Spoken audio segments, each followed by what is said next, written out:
And now, it's time for another Dice Tower review with Ryan Metzler.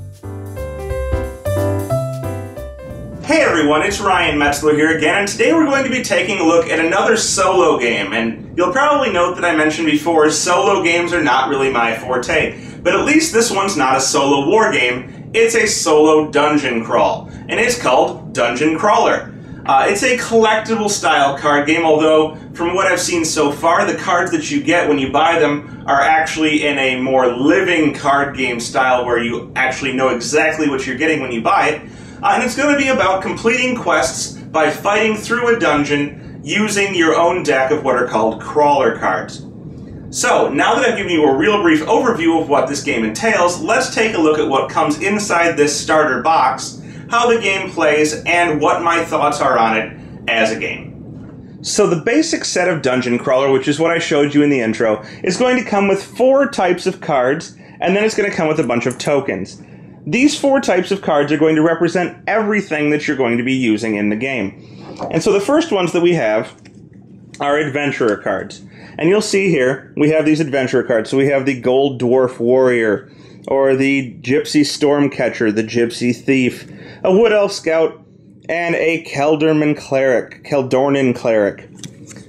And they're all going to have different icons on them, but for the most part, the icons you're going to be interested in are here down at the bottom. The left side icon is going to be an icon that depicts a weapon, which is usually used for activating special abilities or boosting abilities on cards that you'll get to play later. On the right, you're going to have a number, and that's the amount of hit points that this hero is going to have. And then in the center here, you'll see there are icons, and there's different tiers of icons. So, for example, there's 4 bags here and 2 hands here. And these are going to represent resources that are used much like mana is in Magic the Gathering, that you can use in order to put cards into play on your behalf. You'll see that this one has a bunch of Starbursts because he's a spellcaster. Or we have more hands here because we have a thief. Or flags, and he's kind of a low level of everything, so he's not real big on providing resources. And you're only going to get the resources from whichever person you have that has the highest of each type of resource. These cards are going to be used as your heroes throughout the game, and for each game you're going to choose 4 of them, 4 out of the 5, and you're going to line them up to be your party with your primary target, which is probably going to be your biggest, strongest guy, at the front. However, before you go into the dungeon, you're going to choose quests that you would like to try and complete for your time in there.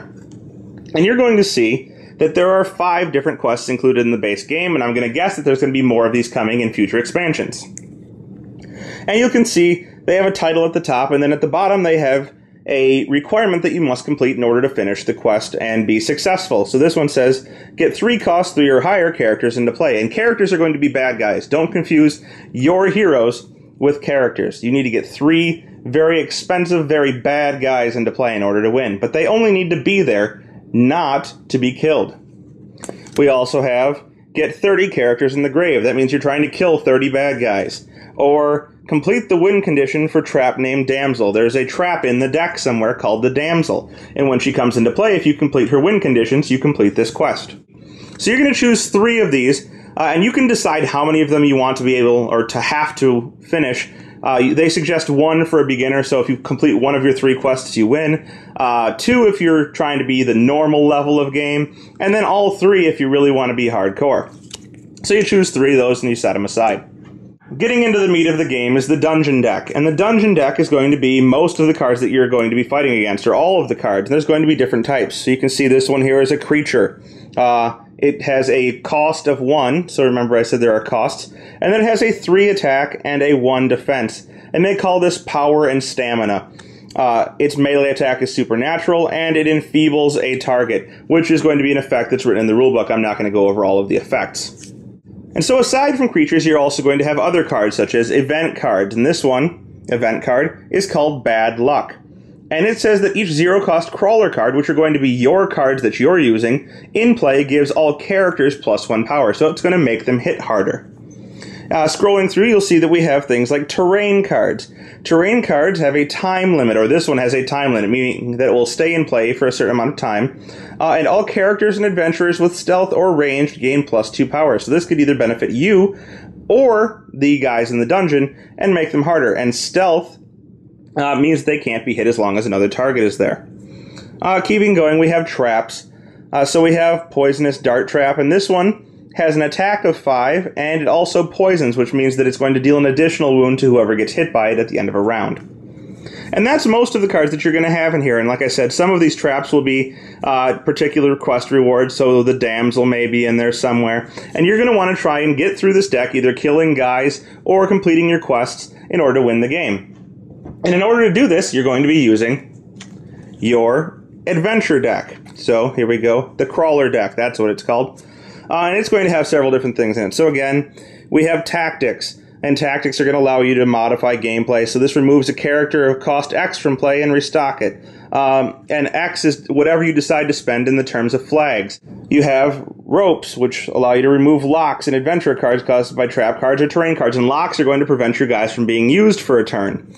And you have all kinds of different things. There's magic, which makes you hit harder. Or, here we go, we have skills, which are going to reduce power of target character or trap that deals different types of damage to 0. So all of these are going to have different effects, which are going to be best used at specific times throughout the game. And so each round, what you're going to do is you're going to start out and you're going to set up the dungeon. And the dungeon will, again, be represented by this deck. And what you're going to do is you're going to flip cards over until you have a total cost of 5 in the dungeon. So, for example, right now these cost 0, 0, 1, 3, 4, and this is a great example. Now, this guy adds 2 more, so that would put us up to 6, which means he's just going to go to the top of the deck and he's going to wait until the next round, but he'll automatically come into play the next round. And after you've done this, you're going to take a look at what's in the dungeon, and you're going to best try and figure out how to kill whatever's in that dungeon. You're going to add up all of its attacks, so this is a 5 plus a 7 is 12, plus 1 more over here is 13, and all of these cards are going to have different effects. And you'll notice, actually, in play is the Damsel, which is one of our quests that we need to finish. And in order to finish that, we're going to have to, if I can get it to focus, win the encounter with both attacking and defending, and then I can rearrange the top 3 cards, and I get to complete my quest for getting the Damsel. So, the first thing that happens is that this dungeon will allow us to attack it once before we actually get attacked by it. We can use our characters as well as a hand of 5 cards to start in order to try and defeat them. And so each adventure is going to provide 1 attack if we decide to attack with it. And we would simply show that we're attacking with it by, kind of tapping them or activating them, they call it, in this game. But first, since they only provide 1, we're going to want to look at how much the defense of the dungeon is. And so we can go through and add it all up. The orc here has 0 defense, so does the salamander, but he has an armor of 3. Armor of 3 means that he, although he only has 0 life, which means he'll die at the end of the turn, he has 3 armor, which helps defend the dungeon. Reinforcements is a event card, so it has no life. The Damsel actually gives +1 for each creature, and the Gravaxin has no stamina as well. So instead of having a stamina of 3, it actually has a stamina of 6, 1 for each creature and 3 for the armor on the salamander. What we also need to consider, though, is how hard it's going to hit on its turn to attack. So it has a, as I said earlier, 13 attack. Retaliate is what that's called. And after I attack, it's going to have a chance to hit me back or retaliate, and it's going to deal damage. Now, what I can try and do is use the cards in my hand in order to best negate this, or to do damage easier, so that my heroes don't get hurt.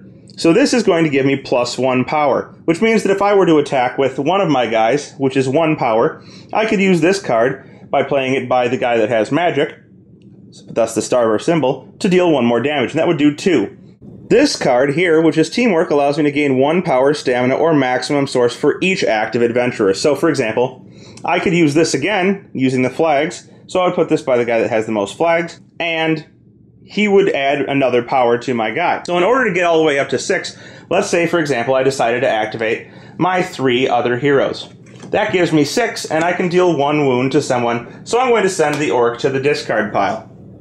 Now the dungeon will retaliate with 8 strength instead of the 13 that it had previously. And I have no defenders, which means that I'm going to have to take a wound. But usually, you would be trying to get enough cards in your hand in order to, or enough cards and enough defense from your guys in order to prevent a wound to the guy who's first in line. Only the guy who's first in line is the target, and he's the only one going to take a damage, unless there are cards that specifically say otherwise. So what I would need to do is I would need to activate some heroes to get defense, and each hero is going to provide one defense that I activate. Now I can't activate any of these, but if I were to have some unactivated, I could. And then I would use any cards from my hand that increase my defense in order to get that. So I'm looking for cards that increase stamina, and I don't have any. So, since I can't defend this attack, I'm going to take a wound on my primary guy. And there are these tokens that represent wounds. They're a little hard to read, and this is a criticism I have of the game. But somewhere on this token, it does indeed say wound. It's going to be hard to focus. There you go, wound. And all of the tokens are labeled this way. And they're hard to read, but they are functional. So I would have to take a wound on my primary adventurer, and he has 4 hit points, so he's okay for now. And after that is basically the end of combat. So what happens then is that any creatures that have a life of 0 that are still in the dungeon are going to die. And every creature in the dungeon has a life of 0, so they only last 1 turn. These are both going to go away. Additionally, any event cards or any traps that don't have any tokens on them, for example, time tokens that keep them in play, are going to go away. So reinforcements, which does not have any time tokens, goes to the discard pile. Now, we would look and see if we finished our quest, and we didn't, because we successfully attacked, but we did not successfully defend. So we failed the damsel quest, and this will go to the discard pile. And I'm going to lose a card from, or 3 cards from my dungeon deck, and they're going to get burned into the discard pile. So this is bad, because a player is going to lose the game in one of 2 ways. Either, well, 3 ways, I suppose. First, if all of their adventurers die, they can obviously no longer go into the dungeon, and that's bad news. Second, if they manage to go through their entire deck unable to draw cards, they're going to lose the game. And third, I suppose, if they are no longer able to complete their quests, there's no point in continuing on and they've lost. At the end of a turn, you're simply going to draw back up to 5 cards, or whatever your current hand limit is, and then restock the dungeon to at least 5 points. So here we have 2 again. And 2 more is 4. And another 1 is 5. And so this would be our next dungeon for the next turn. All of our cards that we've played would go away unless they're permanent. All of our guys would go back to normal and be able to be used again. And we would continue on in this manner until we either completed our quests or failed. So that's just a real cursory introduction to Dungeon Crawler, and the reason it's only a cursory introduction is that I can't possibly go over all of the skills or all of the effects that are in this game. There's definitely a deep level of things that you're going to have to know. For example, time tokens, what do they do? What does flying do? What does poison do? Or pin? What do all these special abilities do? And they are all written in the rulebook. Now, there have been previous reviews of this game saying that the rulebook is very poorly written, and I do find the rulebook in the game to be poorly written. However, upon hearing this, the publisher has gone to a lot of trouble to make this game very learnable. And what you can now do is go to their website, and there are tutorials in the form of like a Flash or Java tutorial that teaches you how to play the game. There is a step-by-step guide in a PDF form that walks you through a first game. And there's just all kinds of resources that really go out of their way to make you comfortable while playing this game. So, even though I can't tell you everything there is to tell about it, the website can, and the website does, and you will be able to understand it if you visit there. So, what's my opinion? Well, I gotta be honest, I actually kind of enjoyed the game. I'm not one for solo games, but after learning it and getting through the game, and honestly winning my first game, which really surprised me, I enjoyed myself and I sat down and played another game. And I liked that one too. Now, I'm not sure without expansions it's something that I'm going to play over and over and over again, but it's definitely an enjoyable experience for at least several games before you have to buy an expansion. Thanks for joining us today. For more written, audio, and video reviews, as well as the #1 board game podcast, check out the website at www.thedicetower.com.